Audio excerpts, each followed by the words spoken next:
Good morning, everyone. It's Joker, and today we are back with another slime video. It's Monday, August 12th, and there's still no content preview in the news, which is kind of interesting, but it's only been, 8 days since Zoe came out. We have gone longer amounts of time without the third banner, or just the next banner in general. There's no real need to panic yet. It is just unfortunate. And if we take a look in the news, we can see that they are technically on holiday right now, making inquiries during summer holiday from 8:10 to 8:18. So it's like, we have the potential to not see a unit until the 18th, maybe. Or the 19th, technically, depending on your time zone.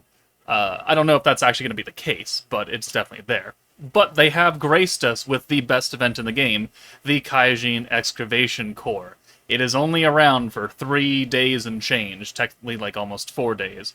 So it is heavily, heavily limited. But if this is your first time seeing this event in person and not just through a video, I must impress upon you the importance of doing this event. Not only do you have first time clears, which gives you 10 of each big rock, plus 10 of the magic ores that you can use to reforge gear, and then 5 of the big, large grindstones, but it's also 5, 10, 15, 20, 25, 30, 35 crystals, right, for first time clears.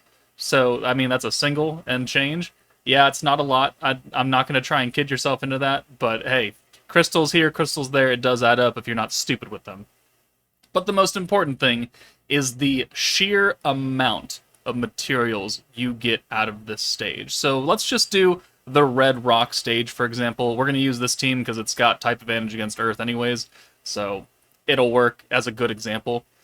This event, the reason why it's limited to 4 days and why it only comes around once every like 4 or 5 months or so is because if you do it properly, you can pretty much stay stocked up for the year, depending on your already existing stocks. So we're just gonna let this auto while I talk. But we'll show you what, one run gets you off of this, and then I'll bring up some existing data from previous Kaijin events, and you can see what like a max run does. But you're gonna get a lot of materials. Each one is specific to the color rock. So if you're gonna do the blue stage, you're only gonna get blue rocks. The green stage, you're only gonna get green rocks. You do have the potential of getting rainbow rocks in all of those stages. So there's the 5 crystals, and then 1, 2, 3 of the mediums. We've got 1 rainbow. We got 15 of the big one. Actually, so medium rainbows. We've got 50, 100 of the small red rocks, 60 of the large rocks, 15 of the big rocks. And that's one run right there. That's actually a pretty good income. If we pull up what a 999 parallel process looks like, it looks like this.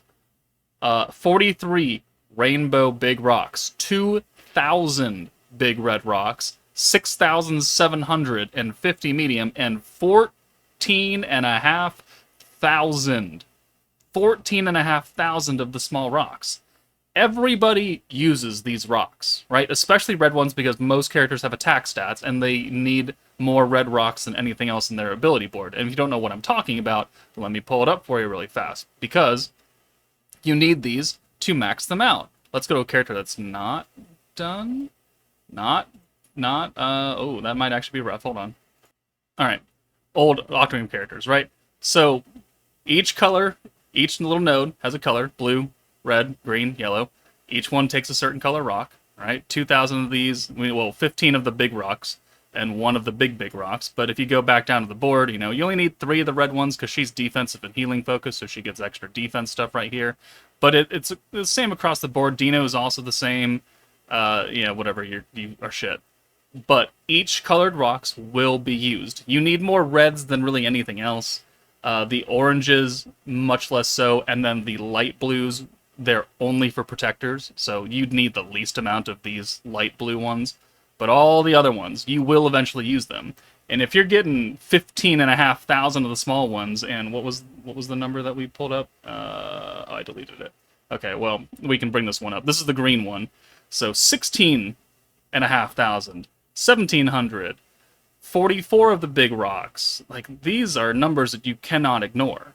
And this is why I've been saying save your pots for this event, because if you're really running direly low on one of these colors or a few of them, you don't have to do a 999 process on every single one of them, but whatever you're really low on, you should really, really work on doing.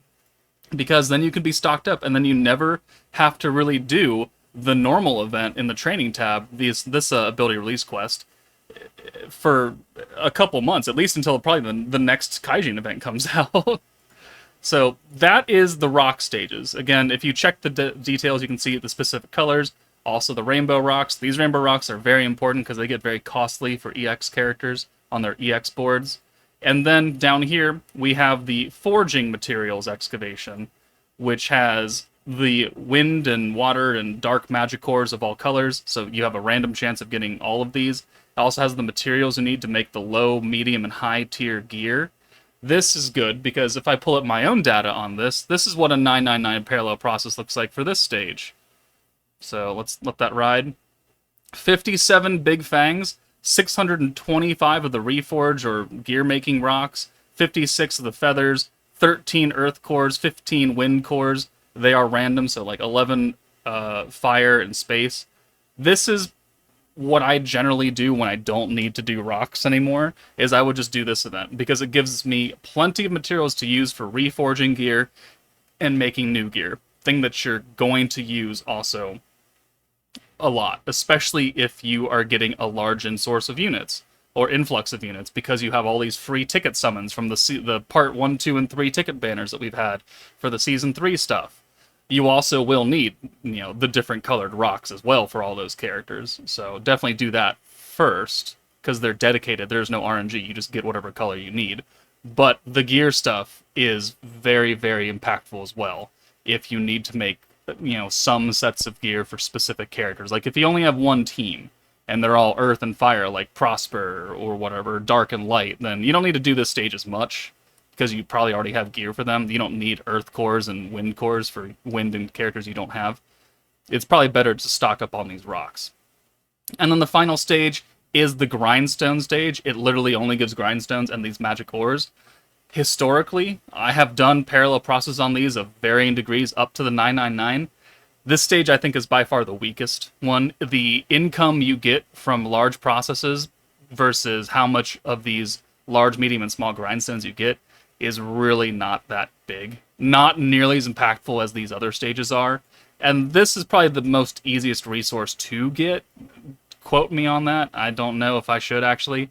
But I don't really find myself running out of these as I do materials for leveling up characters and awakening their boards. So I would do this stage at least once, right, to get the free ones and the 5 crystals. But if you have other needs from these stages, I would definitely prioritize them over this final stage. But this leaves on the 16th at 18:59 PDT, whatever time zone that ends up being for you. So you have limited time to do this. So if you are, done grinding the beatdown battle, you've done the Yom stuff, and you've grinded up his dupes, you do the 20 parallel process a day on the Predator battles for the story event, and you have nothing really else to use your stamina on except getting materials, this is going to be where you want to shove all of your extra stamina. All of your extra pots. I have fucking 3,500. Not all of them are going to go to this, but you can pick up pots from the Valor Cup shop using your Valor coins down here. 15 coins for one pot. You can use your ISIS coins for that, which I don't really recommend because you should be buying those armor and gear magic cube site, whatever the fuck it's called. But you can also buy potions here. So there are places that you can use and get potions for. You can also get potions from the story event, technically. I already bought them out. You can get like 20 of them or something. It's better than nothing. So there are places you can get more stamina pots from to put into the Kaijin event. But please do the event. Get as much as you can off of whatever colored rock or material you need, and eventually you'll hit a point where you have 344 cores and you don't need to do it anymore, or you have 37,000 small rocks, 29,000 small rocks. Like, this has been built up over numerous days of parallel processing just the Kaijin event, the numerous times it's come out. And now I don't really have to. I've never had to do the ability release quest, and it was unless it was for like a recurring beginner mission or something, and I just wanted the mission clears done. Otherwise, I never do that quest because I'm just so stocked up from the Kaijin event that it does not matter. And again, these rainbow rocks you can get from any of the rock stages. These are impactful for EX boards because these rainbows are much harder to come by, exemplified by only having 258 versus 5,000. So please do this event while it is around. Do not miss this chance. I will probably post screenshots on the YouTube page over the next couple mornings showing you what the 9-9 parallel processes look like, just to give you an idea. I know I showed examples today, but it's always good to have, live information. But stay tuned for that. But that's it from me, guys. Take it easy. Please do the event, and I'll see you all later.